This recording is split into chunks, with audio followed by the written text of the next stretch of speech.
Rancho Chiquelo es el lugar perfecto para comer rico y pasarla espectacular. El buen sazón de nuestras comidas se conjugan con un ambiente ideal para pasarla con la familia o amigos. Nos ubicamos 300 metros sur de la Plaza de Deportes del Tablón del Huarco en Cartago. Ven y comprueba por qué somos el restaurante preferido de nuestros clientes. Rancho Chiquelo.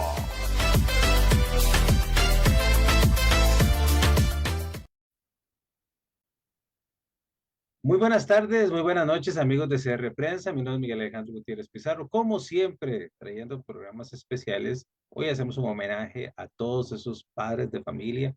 Nuestro sentido, saludo, cariñoso y afectuoso abrazo para todos los que Dios ha colocado como padres y que son ejemplo, héroes, cuidadores, protectores, cuantas otras cosas, maestros, guías, pues bueno, ejes de las familias, entre todas, muchas características que podemos decir de los verdaderos padres de familia, de esos que de verdad se han sacrificado, han partido el lomo y que trabajan día a día por ser considerados, como dice esta tacita, super papás, ¿verdad?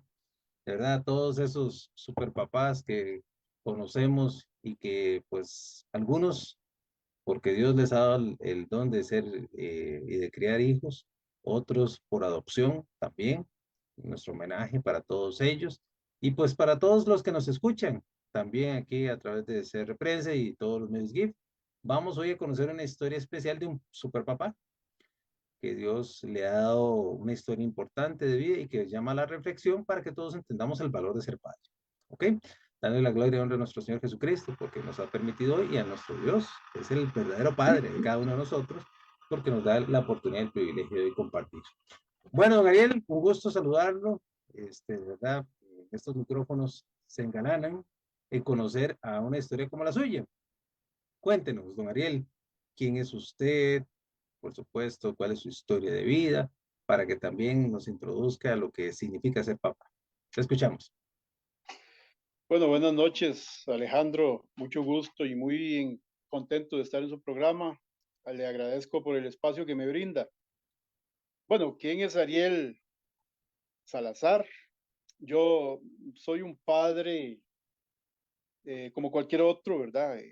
La mayoría de los padres en este país somos padres abnegados, somos padres entregados a nuestras familias, con prioridades entre las cuales está como prioridad número uno el bienestar de nuestras familias y creo que así me considero yo como un padre que pone en primer lugar el bienestar de su familia.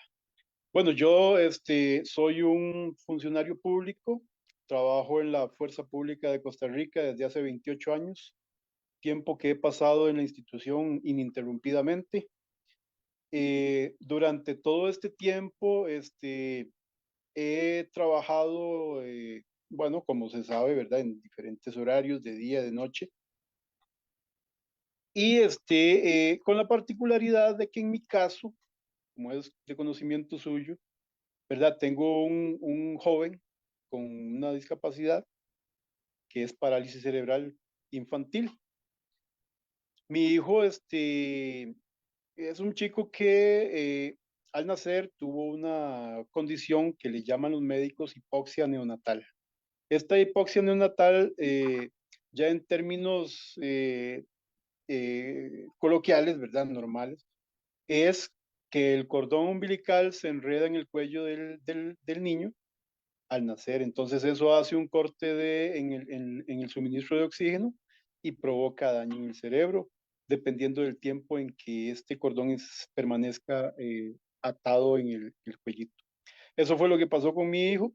Hubo un daño a nivel de la parte del cerebro que controla eh, la motora fina y parte de la motora gruesa. Entonces, al haber este daño, la afectación física fue bastante severa, ¿verdad?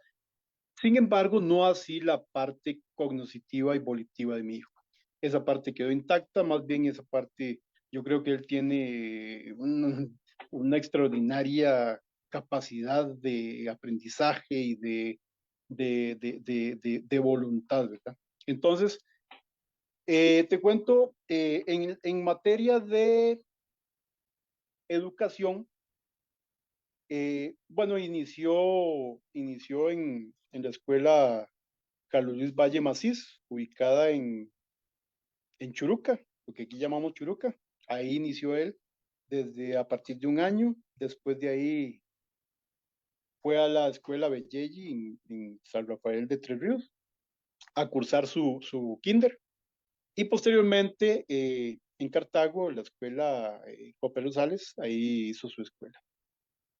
Posteriormente pasa al colegio donde saca su bachillerato. Él es bachiller en educación media. Y posteriormente hizo algunas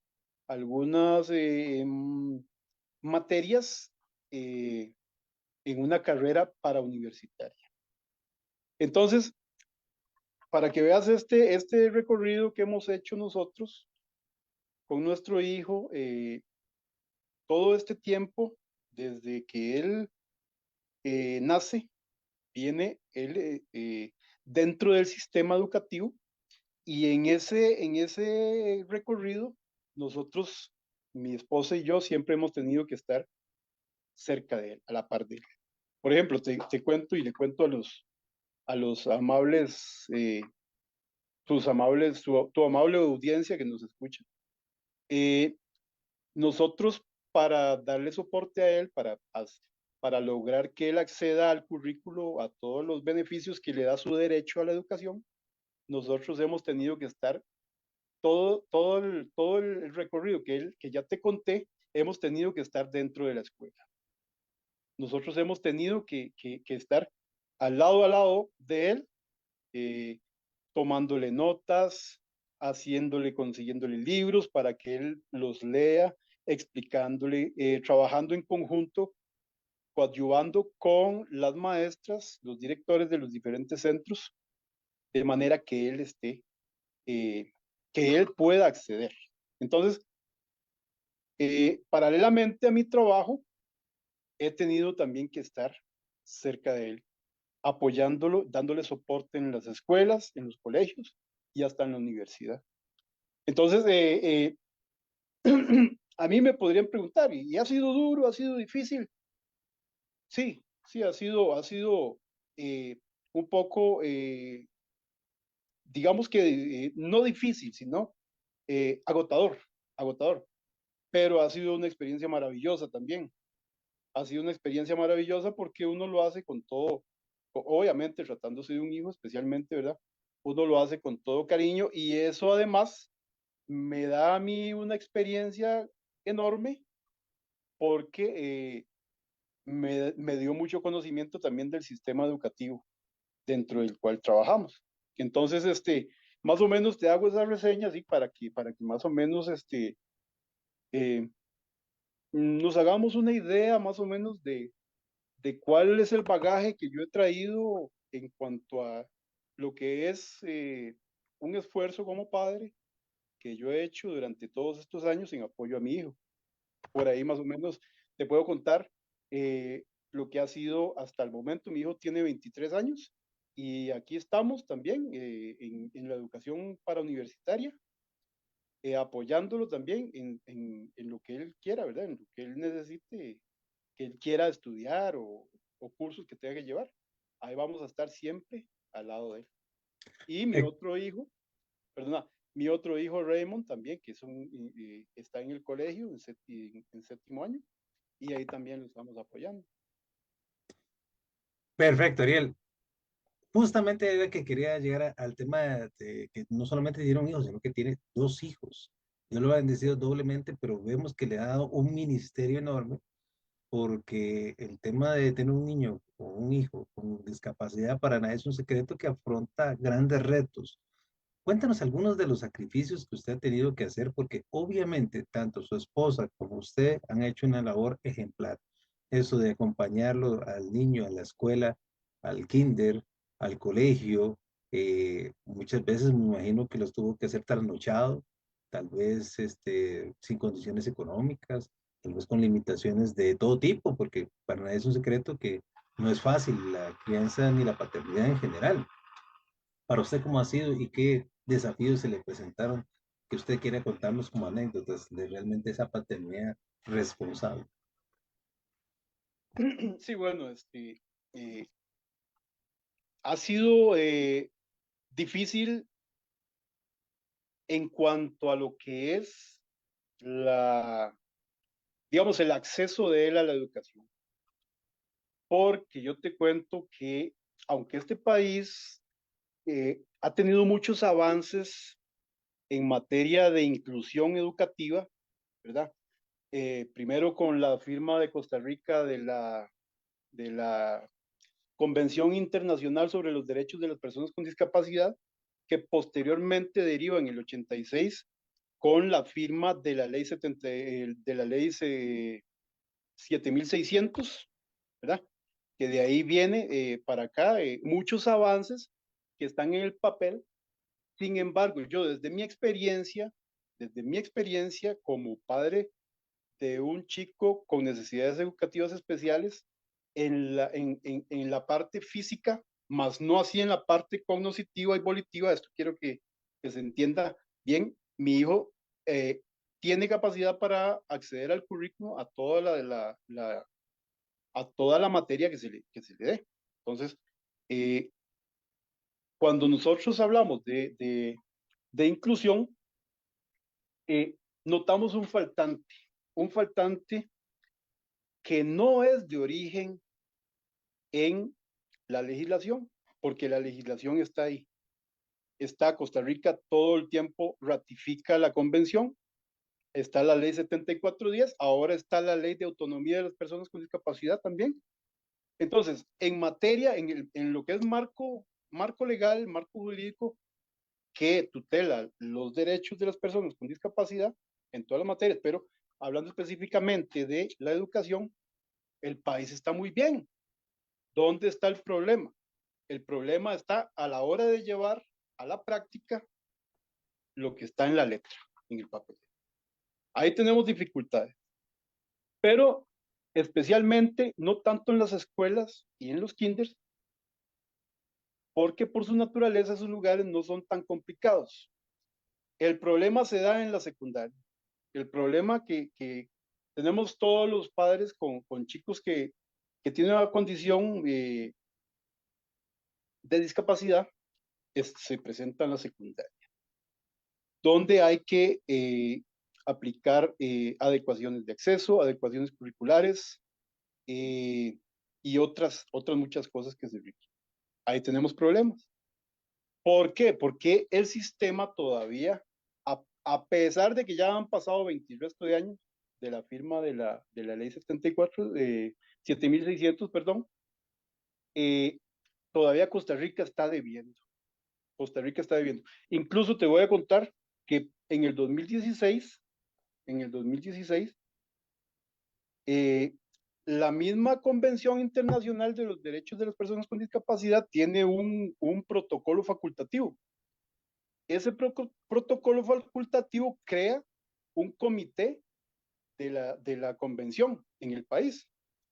Pues para el 2016, ese protocolo, perdón, ese comité le informó a la ONU que Costa Rica estaba rezagada en el cumplimiento de la convención.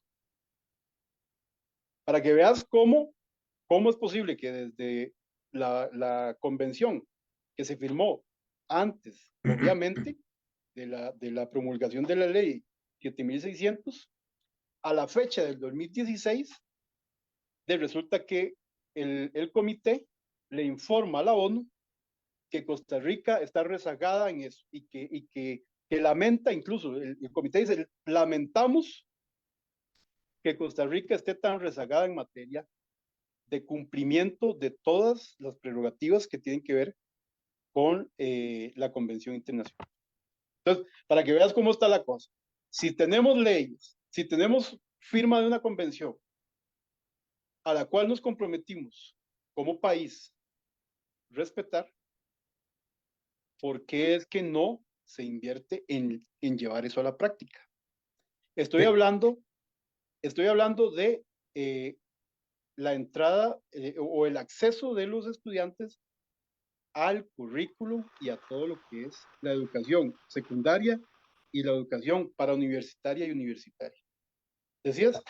Ariel, pero no solamente eso, te pregunto porque usted es fiel testigo de la pésima infraestructura que tenemos.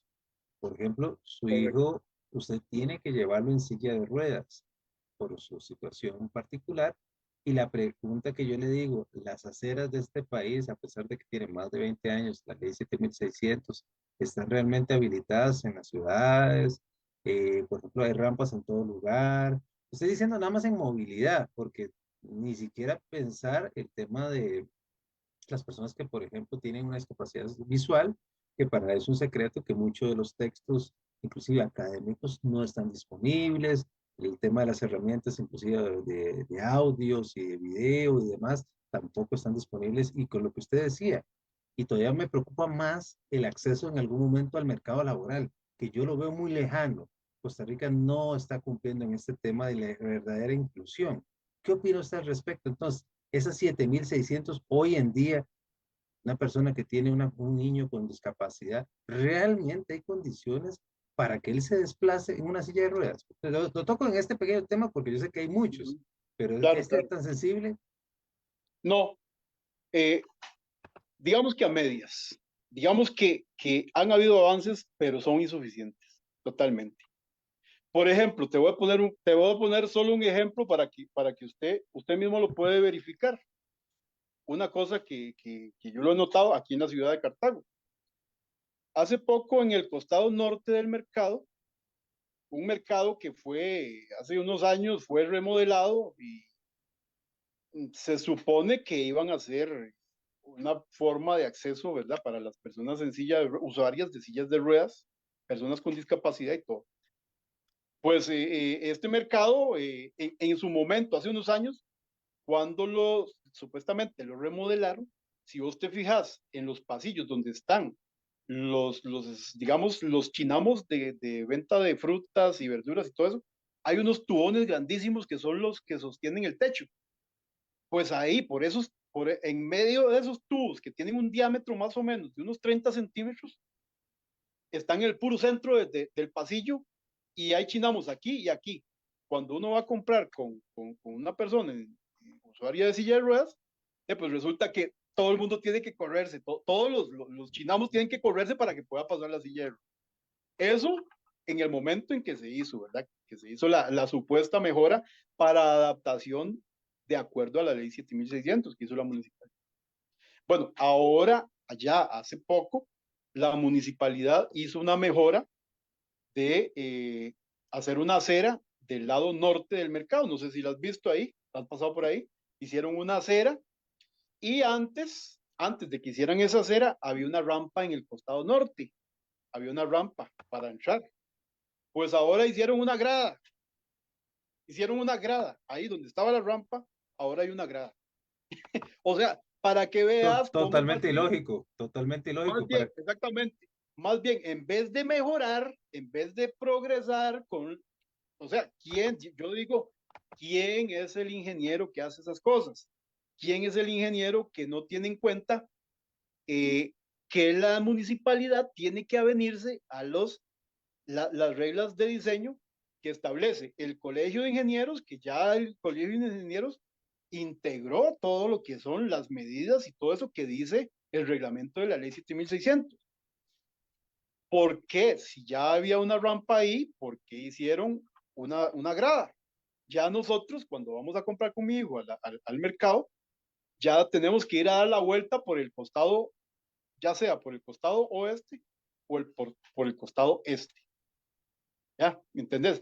Para que veas más o menos cómo está la cosa en cuanto a las aceras. Bueno, las aceras nunca estaban adaptadas. Yo le puedo hablar de Cartago, que Cartago le digo una cosa, está mejor que San José.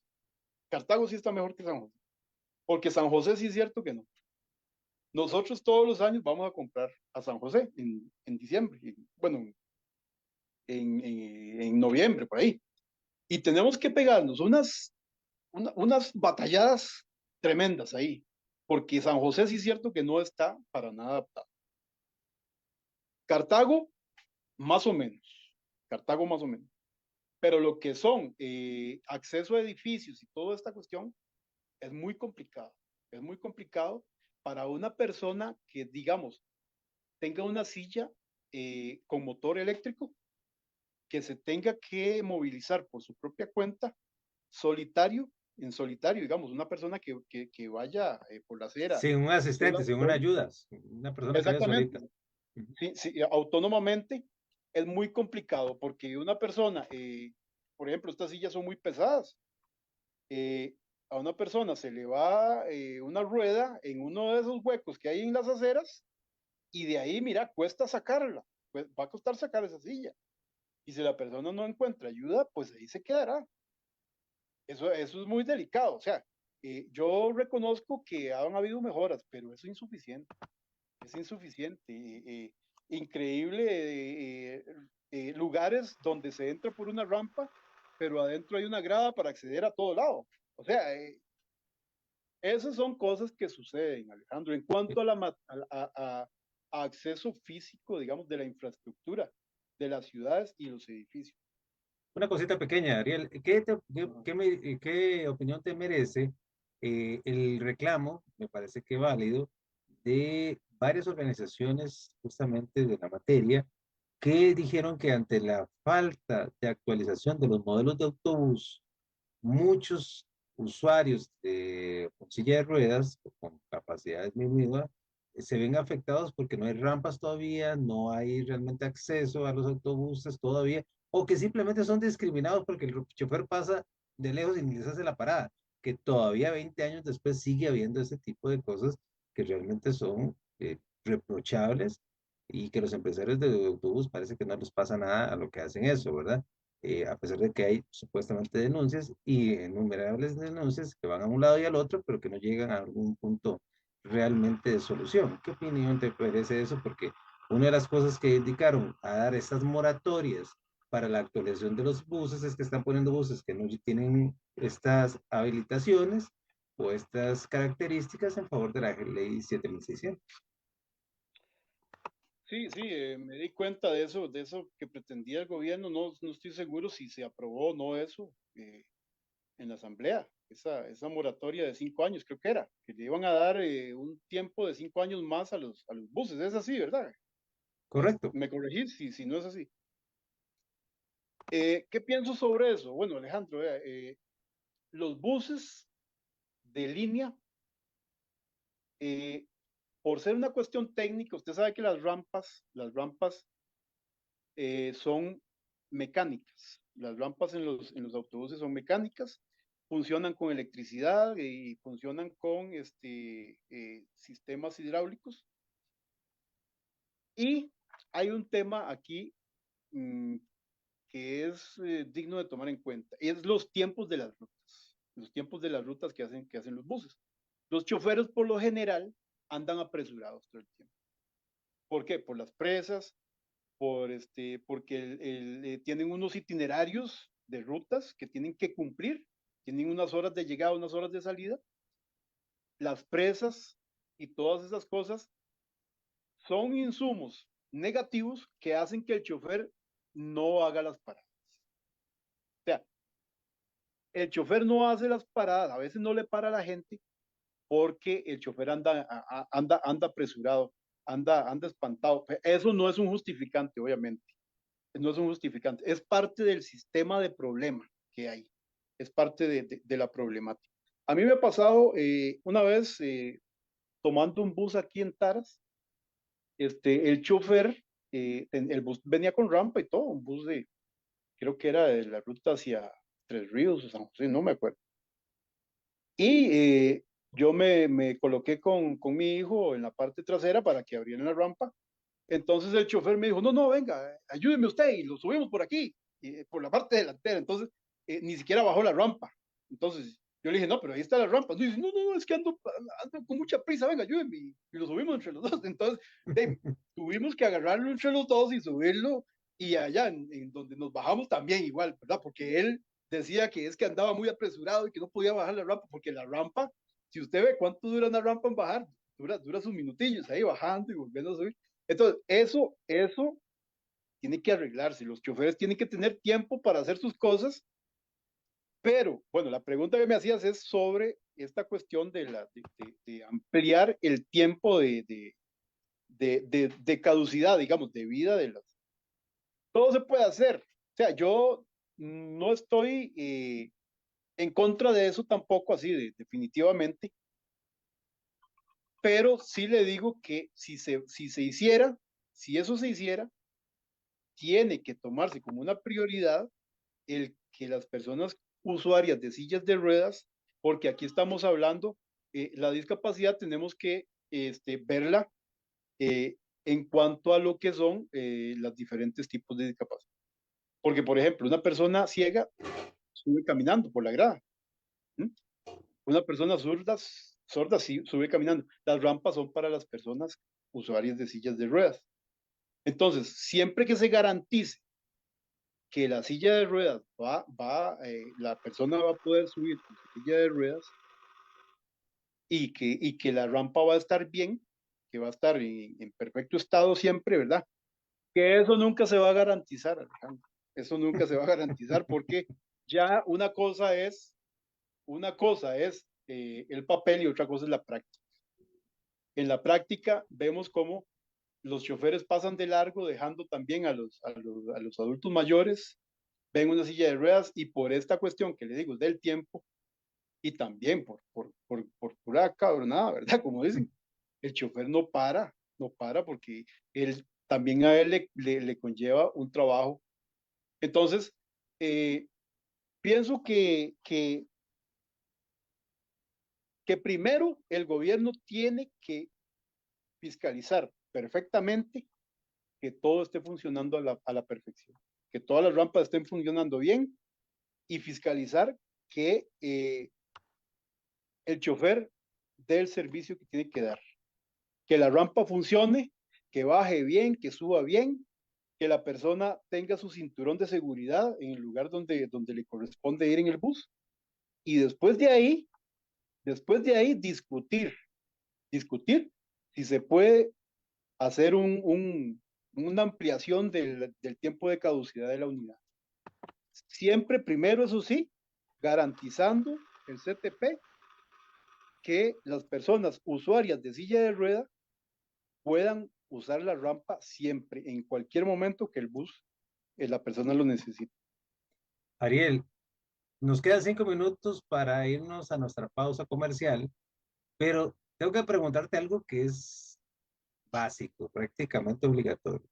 Usted como padre de familia le ha tocado defender los derechos de su hijo ante esta situación y en algún momento tal vez lamentablemente haber sido discriminado y usted como papá ser más que un héroe para este joven que lo conocemos, que es brillante, pero que pues a lo mejor la sociedad no lo es. Tal vez la sociedad un poco cruel, una sociedad tal vez poco educada, poco inclusiva, pongámoslo así. Entonces, alguna experiencia que usted haya tenido al respecto que nos quiera compartir, en donde usted ha tenido que ir en pos de los derechos de su hijo. Recuerdo que usted ha hecho hasta recursos de amparo en favor de su hijo, ha luchado en institución tras institución para que le den a él condiciones para estudiar, para desenvolverse, para inclusive acceder al título que, gracias a Dios, ese título de secundaria también tiene el título de la mamá y el papá que estuvieron al lado, ¿verdad? Entonces, ese tipo de cosas quisiera Sí, que nos abordara. sí, claro, Alejandro, te cuento y a la estimable audiencia, he tenido que interponer varios recursos de amparo, varios recursos, no solo uno, varios. Y he tenido que dar mis luchas y argumentar. He tenido que documentarme para poder argumentar. He tenido que investigar. He tenido que entrar de lleno a la ley 7600, a las convenciones, para poder defender con argumentos válidos el derecho de mi hijo acceder a todo aquello que le garantiza la Constitución en materia de derechos humanos y en materia de garantías. Entonces, en ese sentido, te puedo contar que efectivamente hace unos 13 años, tal vez por ahí, tuve que interponer un recurso de amparo contra la municipalidad de Cartago, perdón, de Cartago, por un tema de accesibilidad física en materia de infraestructura pública. Las calles y las aceras, bueno, eran inexistentes. Cuando llovía, el barrio donde nosotros vivimos era un charco, unos barriales gigantescos. Las aceras no existían. Y mi hijo tenía que ir a la escuela, que nosotros vivimos en una pendiente y cuando bajábamos, bueno, yo me fracturé una rodilla. Yo me fracturé una rodilla llevando a mi hijo, y yo lo llevaba a él en esa pendiente y donde lo llevaba me resbalé y puse la rodilla, me quebré la patela, lo que llaman la patela, que vulgarmente le llamamos rótula. Esa me la quebré y tuve que ir a dar al hospital. Estuve 15 días internado y me operaron. Gracias a esa situación, gracias a esa inaccesibilidad que teníamos. Entonces,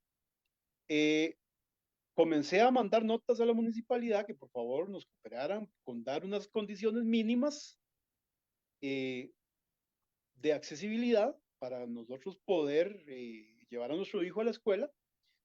Y como siempre, ¿verdad? Usted sabe que en esta materia la burocracia se hace, si era laxa, se hace peor, ¿verdad? En materia de accesibilidad y de estas cuestiones. Entonces, fueron meses tras meses, mandando notas, pidiendo audiencias, pidiendo esto, pidiendo lo otro. Cuando ya definitivamente yo dije, no, esta cosa, ya han pasado años, ya han pasado 2 años y nada, y nada.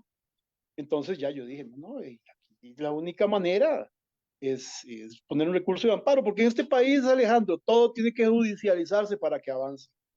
Todo tiene que judicializarse. Este país es como decía Oscar López, es un elefante anquilosado, un dinosaurio anquilosado, decía Oscar López. Este país es un dinosaurio anquilosado, no se mueve nada si no es judicializado. Así es, usted lo sabe que sí. Entonces tuve que poner un recurso de amparo ante la Sala Constitucional pidiendo que se obligara a la Municipalidad de San José a hacer las mejoras de acuerdo a la ley 74, perdón, estoy con la ley general de policía, de acuerdo a la ley 7600, para garantizarle a mi hijo su derecho constitucional al acceso a la educación, el cual estaba siendo interrumpido porque no había cómo llevarlo a la escuela. Bueno, pues se puso el recurso, se le dio lugar, ¿verdad? Le ordenó a la municipalidad hacer las mejoras correspondientes, arreglar la calle, hacer aceras, toda la cuestión. Bueno, una vez que me notifican a la municipalidad, comenzamos a esperar, ¿verdad? O sea, ya ahora sí, qué dicha, ¿verdad? Ya ahora sí, vamos a tener unas calles bonitas y unas aceras accesibles. Bueno, ¿cuál fue mi sorpresa? Que era espere y espere y espere meses y meses y meses, y aunque había una sentencia de la sala, no había manera de que vinieran a por lo menos medio medir las aceras, medir los diámetros y toda esta cuestión. Entonces digo yo, no, estos señores no van a hacer nada tampoco, ni aún así, ni aún con la sala, van a hacer nada, se van a atrasar y van a hacerlo cuando les ronque, porque con ese subterfugio, ¿verdad? Ese dichito de que nadie está obligado a lo imposible, que ese es un dicho, ¿verdad? Jurídico que utilizan mucho en los tribunales y en todo lado, ¿verdad? Entonces me podrían salir con eso. Entonces decidí que no iba a esperar. Puse un proceso en el contencioso administrativo.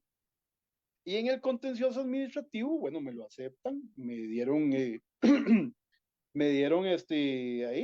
eso fue muy ágil porque me acuerdo, por cierto, que fue cuando el contencioso administrativo recién se había creado. 2008, Entonces, 2009, no había presa, por ahí, ahorita exactamente. son 4 años, No, si usted quiere, ahorita o es más. terrible, sí. Ariel, Entonces, vamos fue mi a viaje. Ariel, perdón que te voy a interrumpir porque es innecesario, es muy necesario. Vamos a la pausa. Ajá, Quedamos ahí con esa idea. Volvemos con un tema, un libro suyo. Volvemos con unos temas interesantes.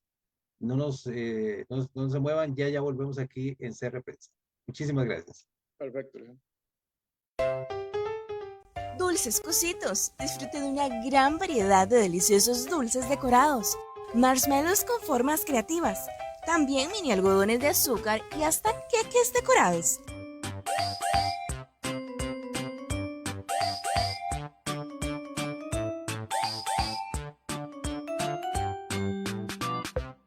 Esto sí que es una delicia por completo.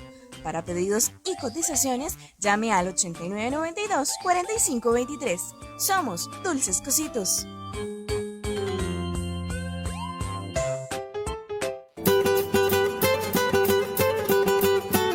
La antojería mexicana en Moravia.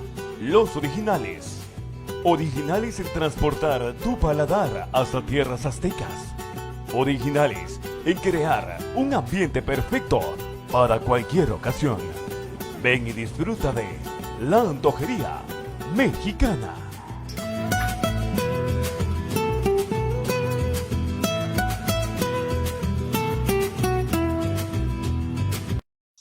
Dos. Gracias amigos y amigas de CR Prensa en programa especial, como se lo hemos dicho, el día, homenaje al Día del Padre, al cual pues obviamente a nuestro Dios, que es el Padre eterno de cada uno de nosotros, la gloria y la honra, pero también al Padre terrenal que cada uno tenemos, algunos ya han partido, ya están en la presencia del Señor y descansan, otros tenemos el privilegio de tenerlos en este momento en nuestra compañía, y bueno, hoy estamos conociendo a un Padre excepcional, Ariel.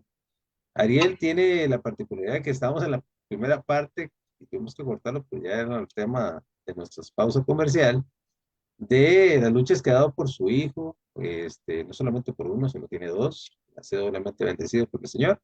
Y además de eso, pues vamos a conocer una faceta diferente en esta segunda parte, muy interesante, que va a ser una faceta de policía, pero escritor, y además de eso, una persona crítica, obviamente, de la realidad nacional. Es una persona que se informa, que se fundamenta su opinión, no es una opinión al decir y al tan, sino que es una opinión que tiene un respaldo, y eso es lo importante. Vamos a conocer, don Ariel, qué es ese tema de un libro y cuál es su función dentro de la fuerza pública, porque esa es una mezcla interesante. Mucha gente tiene una expectativa, tal vez un poco negativa de la fuerza pública, y en ese sentido, usted, ¿qué imagen quiere dar con el libro? Y por supuesto, ¿cuál es el objetivo del mismo? Cuéntenos, ¿de qué trata?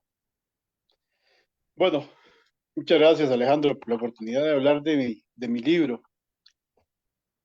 Bueno, la idea de escribir un libro nace luego de 28 años de servicio, en donde yo doy una mirada hacia atrás, y observo las condiciones en las que yo inicié a laborar en la fuerza pública. Estamos hablando de hace 28 años, 1995, el 16 de julio para ser exactos, fue mi primer día de funciones. Entonces te contaba que yo he hecho una mirada hacia atrás y para ver cómo fueron esos primeros inicios, ¿verdad? En que yo trabajé en la fuerza pública, iniciando, y ya con un poquito más de insumos, de conocimientos, porque yo me considero una persona que me gusta investigar, me gusta estar leyendo temas. Entonces, en uno de esos temas me pongo a revisar a, la Organización Internacional del Trabajo, la OIT, lo que es la definición que da la OIT sobre lo que es una cosa que se llama trabajo forzoso. La OIT define el trabajo forzoso como todo aquel trabajo que se lleve a cabo mediante coacción, mediante obligación y mediante algún tipo de engaño o coerción legal incluso. Entonces, cuando yo leo esto de la OIT, me pongo a hacer remembranza de mis primeros años en la fuerza pública y descubro que muchas de estas definiciones que hace la OIT de ya lo que es en la práctica, la definición de trabajo forzoso, cómo se da, cuáles son las maniobras que hacen los patronos que someten a sus trabajadores a trabajo forzoso, cuáles son todas esas estratagemas que ellos llevan a cabo. Me doy cuenta, lamentablemente para mí, Alejandro, que muchas de esas definiciones concordaban con las condiciones en que yo trabajé al principio. Entonces, para explicarte esto, porque esto puede sonar controversial, me estoy refiriendo, y quiero que esto sí quede bien claro, bien establecido. Yo me refiero a los primeros años en que yo trabajé con esto que voy a decir. Me refiero a los primeros años. Las condiciones ahora han cambiado. Sin embargo, desde el punto de vista jurídico, no han cambiado tanto. Porque después, con el otro tema, lo vamos a emparejar y vamos a ver cómo lo del régimen de excepción también viene a coadyuvar con esto. Entonces, yo me doy cuenta de esto y me pongo a pensar, me entra la duda, ¿verdad? ¿Será que yo trabajé bajo un régimen de trabajo forzoso? Entonces, yo no voy a decir que sí trabajé bajo un régimen de trabajo forzoso. Yo hago el libro para que el amable lector saque su propia conclusión. Mi libro va a ir bien documentado, con experiencias, con documentación personal, y va a ir también fortalecido con testimonios y documentación de compañeros que trabajaron en la misma época. Porque a mí no me gusta especular con estas cosas. Si yo afirmo algo, yo voy a dar pruebas de lo que estoy diciendo. ¿Y por qué lo hago? ¿Porque quiero hablar más de la institución? ¿Porque quiero sacarme un clavo? No. Lo hago porque creo que siento la necesidad de reivindicar al policía viejo, al policía de la vieja escuela, lo que se llama el policía de la vieja escuela. Yo soy, y toda la vida lo he sido, lo que en el argot policial llaman un raso de policía. Yo soy del escalafón más bajo de la escala de mando. Y he vivido en carne propia todo lo que son las trifulcas y los problemas y los padecimientos de un policía raso. Entonces, en ese sentido, yo lo quiero hacer para que quede un documento verificable de la posibilidad de que en este país la policía, durante este tiempo, e incluso hacia atrás, haya trabajado en un régimen de trabajo forzoso. ¿Para qué? Para reivindicar al policía de antes, al policía viejo, tan venido a menos en estos tiempos. Ariel, vamos a ver, hablaste de un término que llama la atención, trabajo forzoso y que va acompañado con régimen de excepción. ¿A qué te referís con ese régimen de excepción? Porque es importante. Hay gente que hace unos días anduvo en la política nacional, en la posibilidad ante el clima de inseguridad que vive el país de irnos a un régimen de excepción. Unos consideramos que es absolutamente innecesario porque la Constitución no lo prevé para este tipo de casos. Otros tienen una idea diferente, respetamos a cada quien. Pero ¿qué es ese tema de régimen de excepción? ¿Será que los policías los han tenido un estado, pongámoslo así, policíaco desde hace muchos años? Cuéntenos. Ok, perfecto. Bueno, el régimen de excepción, Alejandro, es que para el gran público, esto hay que explicarlo en base al artículo 12 de la Constitución. La gente no sabe en Costa Rica que la policía trabaja bajo un régimen de excepción, derivado del artículo 12 de la Constitución. ¿Qué dice? Lo voy a leer un momentico. Dice el Adelante. artículo 12 de la Constitución: se proscribe el ejército como institución permanente para la vigilancia y conservación del orden público. Se proscribe el ejército como institución permanente, punto y aparte. Para la vigilancia y conservación del orden público habrá las fuerzas de policía necesarias. Solo por convenio internacional o para la defensa nacional podrán organizarse fuerzas militares. Unas y otras estarán siempre supeditadas al poder civil. No podrán deliberar ni hacer manifestación. Este artículo, este artículo es el que da origen al régimen de excepción. Usted sabe que la Sala Cuarta fue creada en la administración de Óscar Arias Sánchez en 1986. La Sala Cuarta, después de su creación, interpreta este artículo y dice: la policía, por su naturaleza, que le da este artículo, que es de protección, vigilancia, seguridad del Estado, la policía tiene que estar bajo un régimen de excepción. ¿Qué quiere decir el régimen de excepción? Lo que quiere decir es que simplemente y sencillamente que para efectos jurídicos legales a nosotros no nos va a cubrir al 100% el código de trabajo. Así de sencillo. En la práctica real, esta interpretación de la Sala Cuarta lo que hace es coartarnos a nosotros, los policías, un principio jurídico fundamental, como es la igualdad ante la ley. Ya con solo eso vos ves que si ya el código de trabajo no nos va a ver igual que a los demás trabajadores, pues ya estamos nos están viendo como ciudadanos y funcionarios de segunda y tercera categoría, porque no tenemos acceso a, como lo tienen todos los trabajadores, por ejemplo, del sector público, del sector privado, y los ¿cómo se llama? El otro régimen que hay del gobierno, bueno, el Las otro, autónomas, las autónomas es de magisterio y demás. todo eso, sí. A ellos no hay ningún problema en que defiendan sus derechos.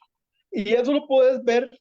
Yo he estudiado jurisprudencia de la Sala Cuarta, he buscado montones de jurisprudencias de policías que han puesto recursos de amparo, que han puesto procesos laborales en los diferentes juzgados de trabajo. Y si hay algo seguro para un policía es que poniendo un proceso, ese proceso ya la mitad lo tiene perdido. Porque siempre los juzgados le salen con el régimen de excepción. Entonces, vea lo grave que es esto para la fuerza pública y para el país, porque el régimen de excepción termina constituyéndose como una camisa de fuerza que no le permite a la fuerza pública despegar como una institución realmente profesional, como una institución realmente como se debe, una institución buena. ¿Por qué? Porque el policía está supeditado sus derechos, están restringidos sus derechos. O sea, no somos iguales, Alejandro. Aquí, si hay un funcionario público aquí en este país que no es igual a los demás, es el policía. El policía está sujeto a toda clase de vaivenes. Nosotros, los policías, trabajamos en un limbo, estamos en un limbo jurídico. Imagínense que ese régimen de excepción no tiene ni ley. O sea, no hay manera de que esto esté regulado, no está ni regulado. Dígame usted, si cuando algo no está regulado, no se convierte en un cheque sin monto para cualquier institución. Entonces, claro, ¿cómo no va a suceder eso que te digo, ¿cómo se introniza esto con esto que te digo del trabajo forzoso? Bueno, pues porque la Sala Constitucional se ha convertido en el tema de la fuerza pública, se ha convertido en una institución que es el sostén para que el Ministerio de Seguridad Pública tenga abusos, haga abusos con sus funcionarios policiales. Entonces, vemos cómo desde aquellos tiempos, por ejemplo, te voy a narrar algunas anécdotas que me sucedieron a mí.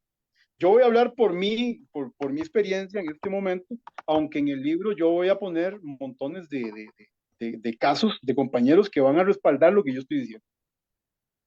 Por ejemplo, cuando yo entro en el 95, poco tiempo después se desata la huelga de los maestros. Se desata la huelga de los maestros. Cuando era ministro Juan Diego Castro, Correcto. Era que hicieron ministro Juan Diego Castro. la famosa reforma al régimen de pensiones de los maestros. Correcto. Eso dio paso a la famosa huelga en la administración de Figueres Olsen, ¿verdad? Entonces, cuando yo entro ahí, poco después estalla la huelga. Cuando yo entré en un horario de prima, segunda y tercia. La prima, segunda y tercia consiste en entrar a las 5 de la tarde, un día entro a las 5 de la tarde, salgo a las 12 de la noche, pero no se va para la casa, nos quedamos en la comandancia, ¿verdad? Después de ahí, al día siguiente, se entraba a las 10 de la mañana, pero no era que si uno se despertaba a las 9, se bañaba y se iba, no, no. Nos levantaban a las 5 de la mañana a hacer aseo. Calcule, de las 12 a las 5. A las 5 nos levantaban. Después de ahí, hacer aseo, nos daban orden cerrado, instrucción, hasta que nos alistábamos para salir a las 11 de la mañana a hacer la segunda, de las 11 a las 5 de la tarde. La tercia era de las 12 de la noche o 1 a las 11 de la mañana del otro día. Y después de eso, si había suerte, ¿verdad? Si no había concentración, porque estaba el régimen de concentración, nosotros podíamos concentrarnos gracias al régimen de excepción. Nos podían concentrar cuando el comandante le roncara. Lo que se conocía popularmente como acuartelarlos. Exactamente. Pues es Y colocar antes todos de en las mí, comandancias para ir en fuerza de choque en contra del pueblo, como antes. Digamos, cuando había una manifestación, mandar todo el tropel para que contuviera la manifestación, a grandes rasgos. sí, entre otras cosas, ¿verdad? Porque eso se utilizaba también en casos de confusión nacional por desastres naturales y todo eso, ¿verdad? Ahí se mete todo eso, ¿verdad? Entonces, te contaba que la tercia consistía en trabajar de 1 de la mañana a las 11 de la tarde. Y si era que había libre, que no había ninguna situación, entonces podíamos irnos. Nos íbamos a las 12 del día y al día siguiente teníamos que hacer lo mismo. Entrábamos a las 5 de la tarde.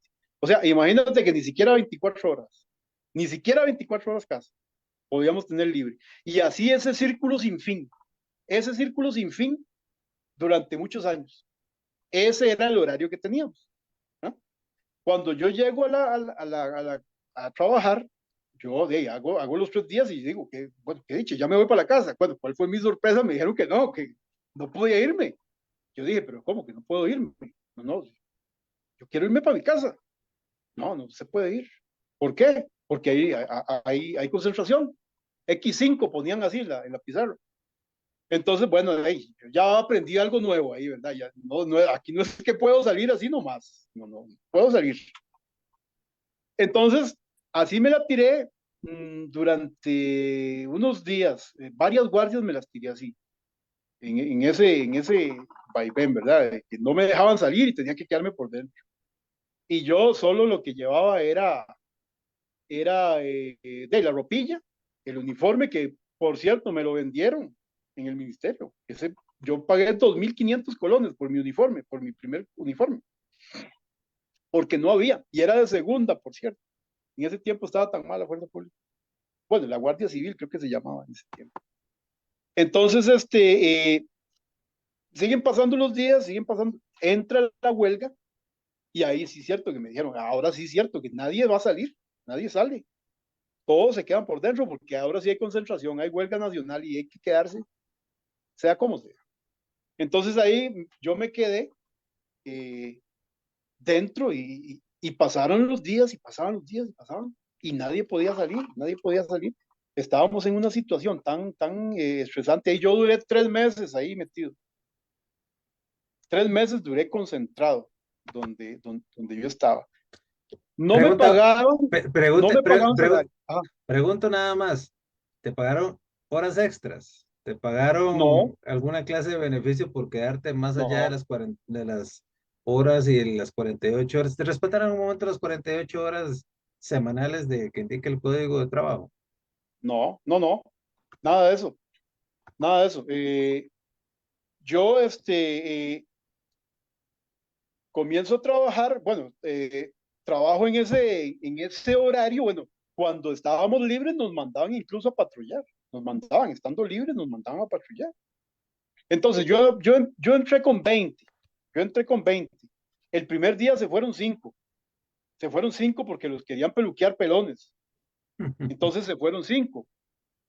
A los días, 5 más pusieron la renuncia, ya cuando estábamos en eso, cuando estábamos en esa concentración. Pues Alejandro, no, les dijeron que no les aceptaban la renuncia, que nadie podía irse y que no podían salir del lugar, que no podían salir de la comisaría porque eso era una emergencia nacional y que como patriotas teníamos que estar ahí por dentro. Ok, como en el lugar donde yo trabajaba era un lugar encargado de lo que es la seguridad y vigilancia de las embajadas, ¿verdad? Entonces a nosotros nos llevaban en unos pickups y en una furgoneta de esas, una Chevrolet, una Chevy Van. Yo me acuerdo que un cajón, ahí nos echaban y había un chofer que yo lo menciono con especial cariño, se llamaba Tencio, apellido Tencio. Ese señor le encantaba pegar frenazos de golpe para que todos fuéramos a dar contra las paredes a golpes cuando estábamos metidos en esa perrera que nos llevaban ya para el puesto. Eso era la felicidad de él. Nosotros escuchábamos las carcajadas que se pegaban adelante, cuando nosotros hasta que nos sonaban las cabezas pegando en las paredes del cajón. Entonces, eh, como no les aceptaron a esos otros la renuncia, resulta que lo que hicieron fue desertar. Cuando llegaban al puesto, entregaron las armas y dijeron, yo de aquí me largo. Y se largaron. Quedaron como 10. Bueno, ¿qué pasa para sorpresa mía cuando llegamos y se dan cuenta, verdad, que esos habían desertado, que se habían largado porque ya era insoportable, verdad, las condiciones de hacinamiento, las condiciones de comida que nos daban? Alejandro, sí, así sin paja, ¿verdad? Yo le hablo a usted de la vivencia personal mía. Los cocineros eran gente inexperta, gente totalmente que no guardaban las condiciones mínimas de higiene para cocinar. Había una señora que le decían mamazán, era una señora muy gruesa, bastante gruesa. Cuando ella cocinaba, porque ahí se cocina con unas planchas grandes de gas, y eso causa mucho sudor, eso causa que la persona sude mucho. Entonces esa señora hacía así en las ollas, hacía así, y trabajaba con una camiseta y se veía así, y eran chorros de sudor lo que se le veían a esa señora. Y resulta que a nosotros nos mandaban yo no sé de dónde, pero de un lugar de Alajuela, ¿verdad? No voy a mencionar el lugar de donde nos mandaban la carne. Entonces, la carne, a nosotros siempre nos han considerado seres infrahumanos, posiblemente, ¿verdad?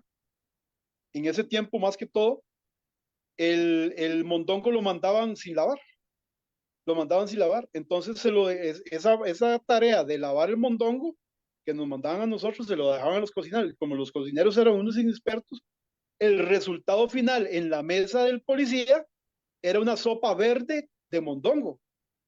Y tenías que comértelo porque si no te morías de hambre, porque no te dejaban ni salir, no podías ir ni a la pulpería a comprar un pedazo de pan, porque en los primeros, digamos, en los primeros 2 meses que yo estuve ahí, yo no tenía sueldo, porque a uno le pagaban hasta 2 o 3 meses después. Eso es otro de los aspectos que me coincidió a mí con esta definición que hace la OIT del trabajo forzoso.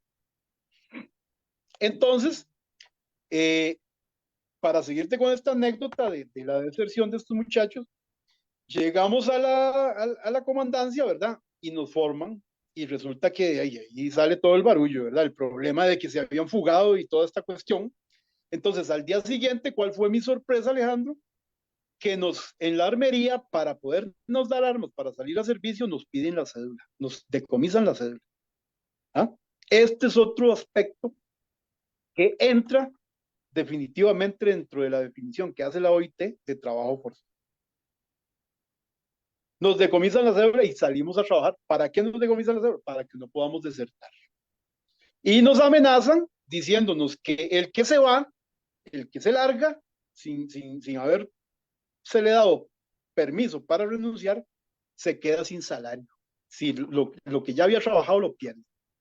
Entonces, Alejandro, yo esto lo quiero plantear, lo quiero plasmar en el libro para que sea el amable lector que me honre con su lectura de mi libro, el que juzgue si en Costa Rica nosotros, los policías, en algún momento trabajamos bajo un régimen de trabajo forzoso.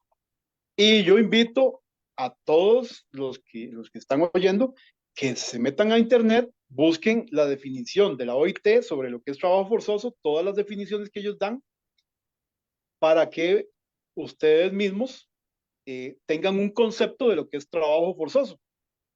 Y después, si alguno quiere leer mi libro, pues puede hacer puede concatenar ahí para que ustedes mismos decidan si eso fue así o no fue así.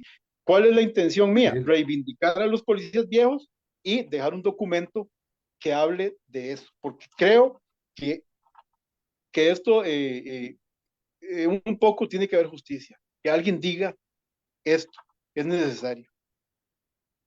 bien, Ariel, el tiempo nos ha vencido, pero le decimos a nuestra estimable audiencia que cuenten que cuando ya tengamos información de la publicación del libro, lo vamos a difundir a través de aquí de CR Prensa, lo vamos a apoyar, por supuesto, y le vamos a decir a ustedes a dónde pueden conseguirlo, a través de, obviamente, don Ariel, y sobre todo, qué bueno que él está alzando la voz. ¿Cuántos desearíamos que muchos otros alzaran la voz? Porque es algo que es una verdad que no se ha contado, ¿verdad? Es un tema que Correcto. durante muchos años se colocó debajo de una alfombra o como el gato le echaron nada más tierra, ¿verdad? Y se dice que no pasa nada, Uh -huh. nada más, simplemente no pasa nada, no pasa nada y ya. Y no, ha pasado serias cosas ahí en este tema de seguridad. Y hoy lo que vimos como país es consecuencia de esas pésimas decisiones durante años de políticos, de gente corrupta que llegó a ese tipo de instituciones y que bueno, algún día en otro programa podremos tocarlos. Hoy tenemos que hacer ya la conclusión. Ariel, aquí se cierra siempre con una oración. No sé si querés bendecirnos hoy con una oración dirigida hacia los padres, dirigida hacia esos que tiene el Señor y que le ha colocado, porque herencia de Jehová son nuestros hijos, para que transmita su mensaje final. Y en ese sentido nos estamos despidiendo. Ariel, te damos los micrófonos Claro, para que cerres con la oración. claro. Muchas gracias a todos por estar con nosotros en esta noche. Y la oración sería la siguiente. Padre amado, Dios de la gloria, te damos gracias, Señor, por este espacio que nos das de comunicación, donde hemos dialogado de temas importantes que tienen que ver con el orden de la sociedad, también de nuestra sociedad, tan venida menos en estos tiempos, tan difícil situación que vivimos por todos los problemas de todo tipo que tenemos en estos tiempos. Y en ese sentido te pedimos, Señor, que nos des sabiduría, nos des raciocinio, nos des inteligencia nosotros como padres para saber llevar a buen puerto nuestras familias, para poder llevar día a día con sabiduría este barco, Señor, por aguas serenas, Padre. Ayúdanos, Señor bendito, como padres, a ser siempre, a tener siempre, Señor bendito, esa forma en que tú nos enseñas, Señor, a llevar todos los pasos de nuestra vida. Te damos gracias por todo, Señor, y quedamos bajo tu bendición. Amén.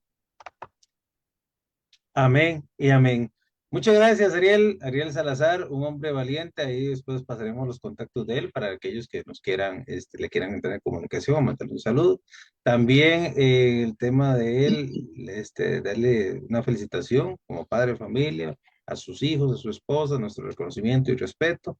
Y por supuesto a su familia en general y a la fuerza pública. Hoy les tocó a ustedes, por tomar el reconocimiento de un padre de familia de la fuerza pública. En el Día de la Madre vamos a ver si el cuerpo de bomberos nos ayuda con alguna madre de familia, porque son de esos héroes que necesita la sociedad tan, pongámoslo así, tan violenta que hoy vivimos. De verdad, queremos cambiar, queremos una familia unida costarricense y sobre todo un país en paz. Lo rogamos en el nombre de Jesús. Amén y amén. Gracias por haber estado en Amén. CR Prensa. Estamos como siempre al lado de ustedes con productos que generan cariño y sobre todo una calidad informativa diferente. Nos estamos viendo en el próximo programa. Hasta luego.